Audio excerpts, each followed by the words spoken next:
But all of these things are happening in a rush, right? The strands of news developments here are sort of twining together. The aftermath, the reaction, and the repercussions to the Trump mob attack on the Capitol this past week is bringing sort of some of these threads into a single cord, or maybe it's a fuse, right? But all of these things are coming together, and they're all being pursued all at once. For example, late today, we got just an extraordinary statement from the top uniformed military leadership of the United States. A statement signed by the chairman of the Joint Chiefs, the vice chairman of the Joint Chiefs, chief of staff of the Army, commandant of the Marine Corps, chief of naval operations, chief of staff of the Air Force, the chief of space operations, right, because that's a thing now, the chief of the National Guard Bureau. They all personally signed on to this statement. And what got the most attention about this statement was, of course, its existence, right? Uniformed military does not do anything even politics adjacent if they can help it, let alone a statement like this.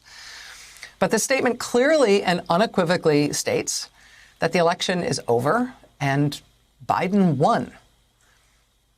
Quote, on January 20th, 2021, in accordance with the Constitution, confirmed by the states and the courts and certified by Congress, President-elect Biden will be inaugurated and will become our 46th commander-in-chief.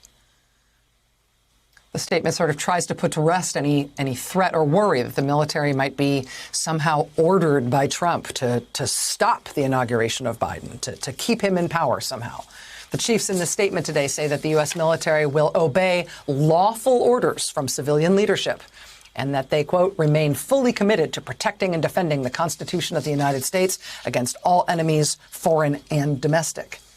The service chiefs say, quote, we support and defend the Constitution. Any act to disrupt the constitutional process is not only against our traditions and values and oath, it is against the law.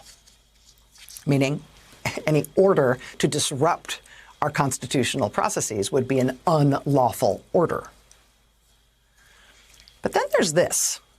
And this didn't get as much attention today in this statement from the military services chiefs. But I think this is important.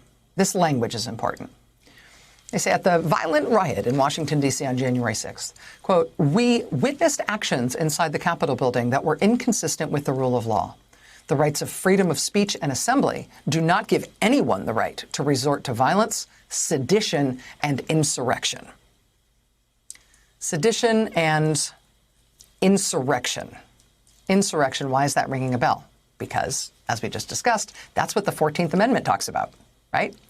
Participating in an insurrection, giving aid and comfort to those who participate in an insurrection. According to the 14th Amendment, that makes you disqualified from ever holding public office again in the United States. That's what the military says happened here. I mean, that's the title of the Trump impeachment article, incitement of insurrection. It's also a thing that is a federal crime that has very long prison sentence associated with it. That is what the U.S. military says that was when we had that Trump mob at the Capitol. Violence, sedition, insurrection.